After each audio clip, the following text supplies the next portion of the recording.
He's ripped to bits. He's covered in blood. There's 20,000 people. It's like the Colosseum of Rome. It bloody well is. It's Madison Square Garden. It's live on TV. And the coaches are like, control your emotions. Yeah, control your emotions. Let's just go get a takedown here. Focus on position. Emotions. What are you talking about? Like you hear your coaches on one end. But what you also hear is the stadium fucking rumbling.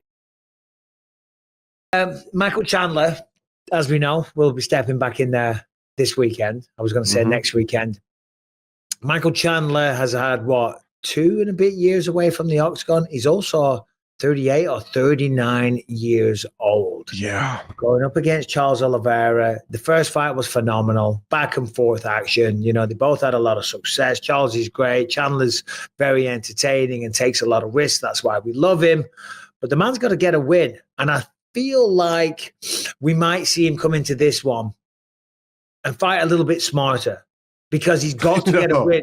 Because he's got to make up for the time away. You don't think so? Not a chance. Not a chance. You don't think there's a world where he's like, I've just got to get this. I'm just going to go in, use the boxing, pick him up, slam him. You're right. No, I think okay. I'm with you on part of it. I think he'll think he's going to do that. But yeah. I think I talked about this a long time ago when he fought Dustin Poirier. I was it was in Salt Lake City, maybe. I was sitting there right behind Rogan, and no, it was an MSG. You're right, Harry. It was MSG, and he just came out right hand. Right. So when he fought Poirier, I was right behind Rogan, and I was like, "This is going to be an amazing fight. He's going to fight smart." He tried. I was close enough where I can see him. I can hear his coaches. I can hear the corner work through the broadcasts. I'm like listening to the things with Dean. And you can see he's having this internal battle where he knows that, like, I was just really successful with the wrestling. But like this devil on the other shoulder is like, just go for broke. and he can't help it. He's trying. I used to think that he was trying to be exciting, and he's not.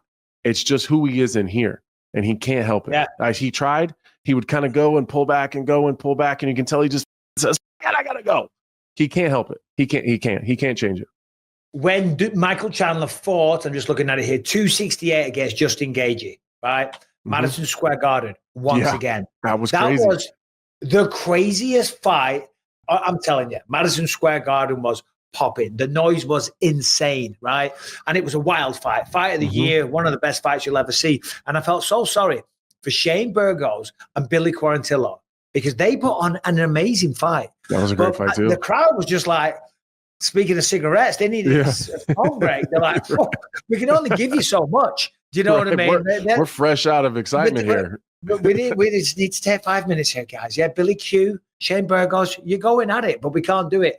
And that's Michael Chandler. And that's what I love about this guy. And then against Charles Oliveira, who's never in a boring fight.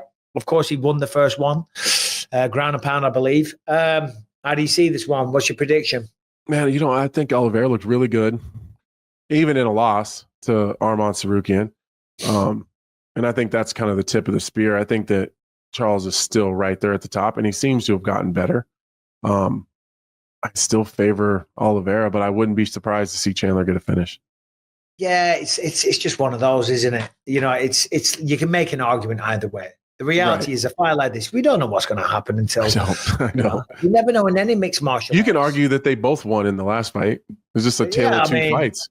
Oliveira kind of getting smoked a little bit and then finishing in the next round.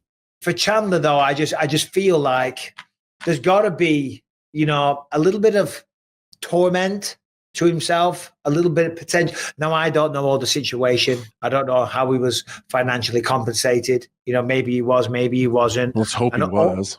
Yeah, the UFC are really good. They take care of everyone. You know that, Anthony, and I know that. So I'm assuming, but we don't know that. I'm imagining he did. 2 years ago, though, so I'm just saying there's going to be like an internal fire there, a bit of anger, a bit of regret, and this is all great motivation to get you out of bed and go train, to whoop someone's ass. You know what I mean? And that's what I'm afraid of. He's going to be so motivated to just go off. And we betray him as fans. because we start cheering for him, and it gets a little bit heated in there, and it starts getting loud, and you can feel the building shake a little bit with the anticipation. And you got Oliveira over there with his all just that mean, nasty face and big back tattoo and his blonde hair, and he's like, something crazy is about to happen. So we just keep encouraging it, and we just keep digging at Chandler. Just go, just do it, just step into the fire a little bit, just throw, just go, bro. And then he goes, and it's this crazy thing what you're describing there, though, I mean, why wouldn't you lose your mind? Charles Oliveira, forget the size limit now. Look at it from a TV perspective, and you're a similar size. He's ripped. He's got world-class jiu-jitsu. He's got the most submissions, the most finishes, the most bonuses. He's the former champion. He beat you down before. He's ripped to bits. He's covered in blood. There's 20,000 people. It's like the Colosseum of Rome. It bloody well is. It's Madison Square Garden. It's live on TV, and the coaches are like, control your emotions. Control your emotions. Let's just go get a takedown here. Focus on position. Emotions.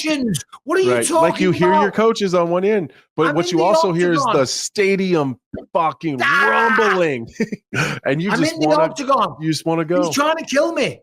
Okay, I'm fighting an instinct right now, brother. He's trying to choke me out. He's trying to elbow me. He's trying to make a name off my back. And there's 20,000 people. Yeah, control your emotions, bro. Yeah. Just slow down, stick the jab, control the range, get a takedown. Let's get the guard pass here, and let's just gas him out. Let's get him tired here. Don't do anything stupid. Push him up against the fence. Right. Right. With lactic acid. I tried doing that against Vito Belfort. Look how that worked out. Go for it, man. He's gonna go. He's gonna go for it. And like you said, who knows? I have no idea. I'm going to have to sit on ESPN. I'm going to have to pretend that I know. I have no clue. I have no clue. Charles Oliveira, I love that guy. He's one of my favorite fighters, just the way he fights. Michael Chandler kind of deserves it. Do you know what I mean? And he's never won at MSG. He's never won at Madison Square Garden. Dustin Poirier, Justin Gaethje, now Michael Chandler. There might have been others pre-UFC. But yeah, poor guy. Yeah. Poor guy. I don't mean poor guy. I mean, like if he loses after spending 2 years away and doesn't get a win at Madison Square Garden, I can sympathize. For the I don't know, for the fairness in life, it feels like Chandler should be allowed to win. Like if the fight gods want to bless somebody, Chandler probably deserves it. And he's just such a good guy, as we all know. But the UFC's not doing him any favors. No, exactly. They put a monster in front of him. Who could they have given him? The problem is lightweight. Let's just have a look. Oh, like Dan Hooker. Like, give him Dan Hooker again. A rematch with Dan Hooker. Yeah, it's equally as exciting. Dan Hooker's a beast these days, though. Man. I know it's not a gimme, but it's at least one that somebody beat before. Yeah, like at least it's a mountain that he's climbed before. Yeah, so we know he's capable.